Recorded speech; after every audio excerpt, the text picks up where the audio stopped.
Hello. Part two of my channeling journey. See where it takes us. There was a message coming through today about expectations. And in a way, yeah, we all channel every single day. All of us are in this state of bringing something that hasn't really had a form yet into words, sounds, pictures, some kind of form.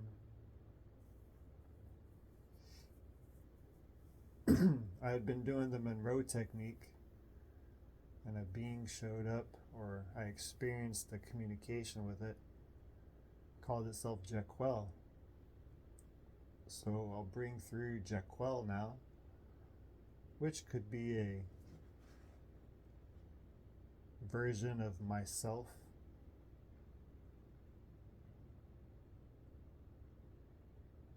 I appreciate you for joining.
Greetings.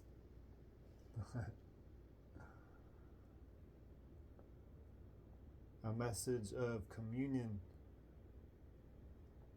of a gathering, but not expecting.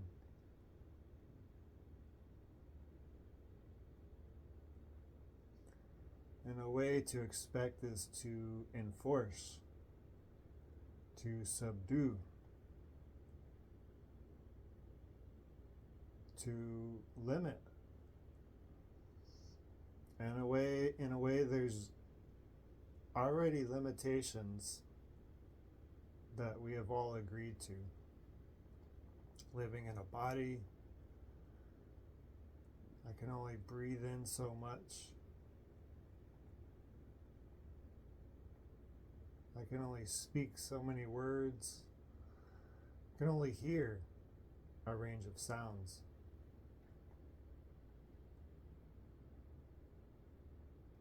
So like Krishna was telling Arjuna, act, but do not have expectations of the outcome. It's almost like being in the moment. The most present you can be each and every moment. Which is a paradox, because it's always this moment. You can't be anywhere else.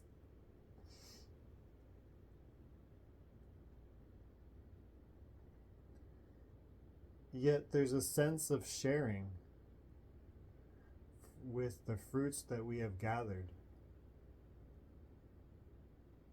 And we can make offerings, but expecting that somebody else will take those offerings can be limiting to the creative process,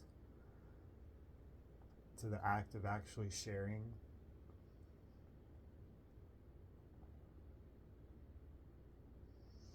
surrender being the other half of discipline.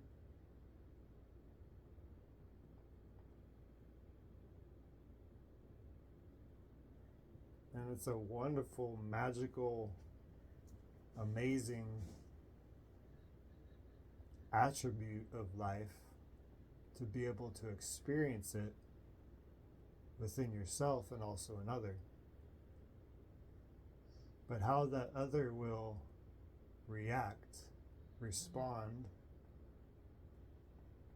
take your offering is not up to you.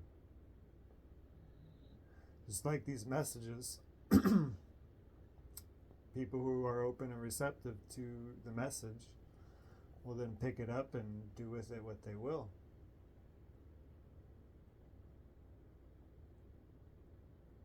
And it's necessary for us to do this because we learn by doing.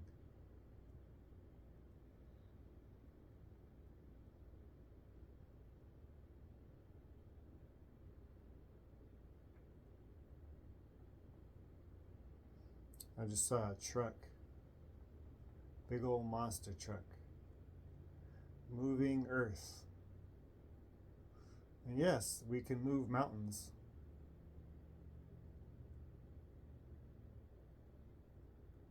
Something about determination, integrity, discipline, and then letting go of the expectation. I'm not saying diminish plans. You know, to cook a meal, follow a recipe, or whatever's pertinent at the moment. Maybe you want to add a little bit of more of this. Maybe you want to cook a little bit less, or cook a little bit more.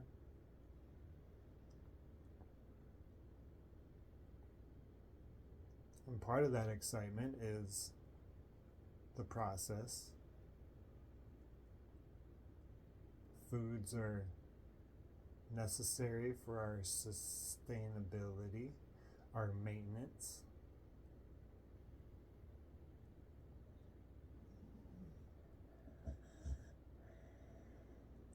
But after the thing is done, sometimes we can get caught up in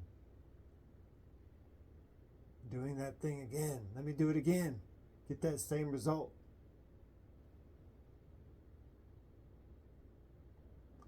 And then can feel disheartened, worrisome, anxious about why I didn't get that same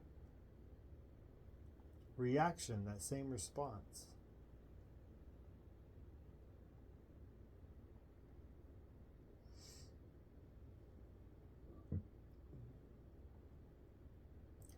You might want to start breathing through your stomach. The lungs are longer than they are wider, so when we breathe to our stomach, people call this the hara. Babies are gestated here. This is where our food gets digested. It's also the maintenance center of the body. Harakiri, or some people call it harikiri, impaled this area to be able to cut the life force from the body. So breathing down here will help to establish and make available the energies of what we're uptaking with each breath, with each bite.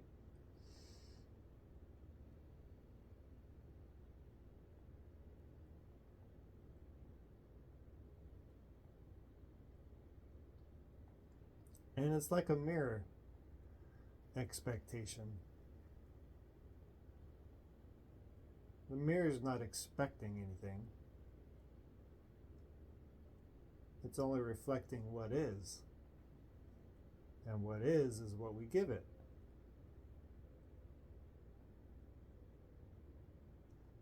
By keeping the mirror clean, we can then see the reflection clearly.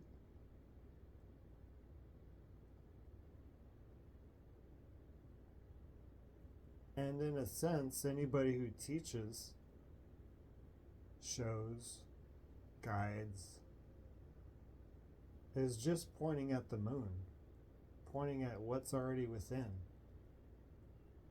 That's what a realization can be, is seeing things for how they are already.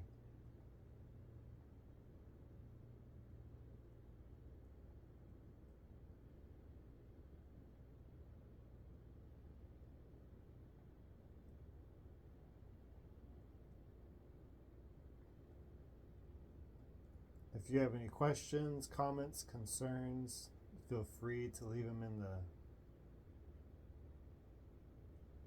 comments below.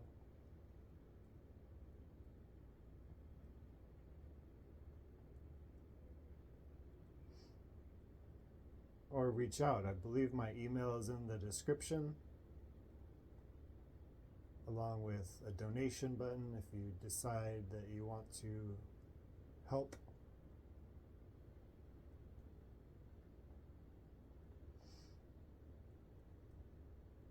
Just take 3 breaths in, fully in, relax, relax, relax. Fully in, relax, fully relax into the breath. Take another breath in, and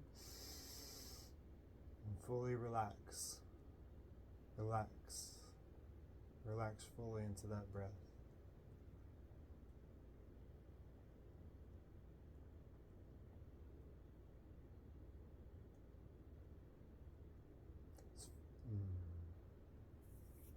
Feels like a short one today. More aligning with the actual doing of the thing. And it's funny because there's logical mind wants to put an expectation on what should happen. Oh, you need to do it like this, and you need to color in the lines and say this word.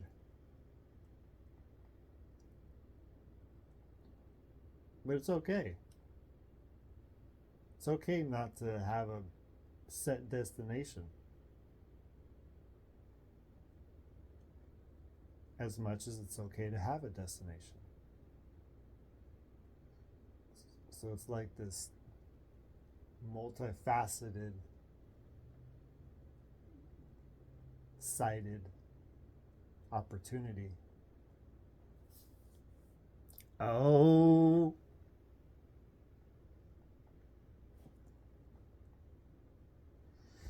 Have a beautiful day.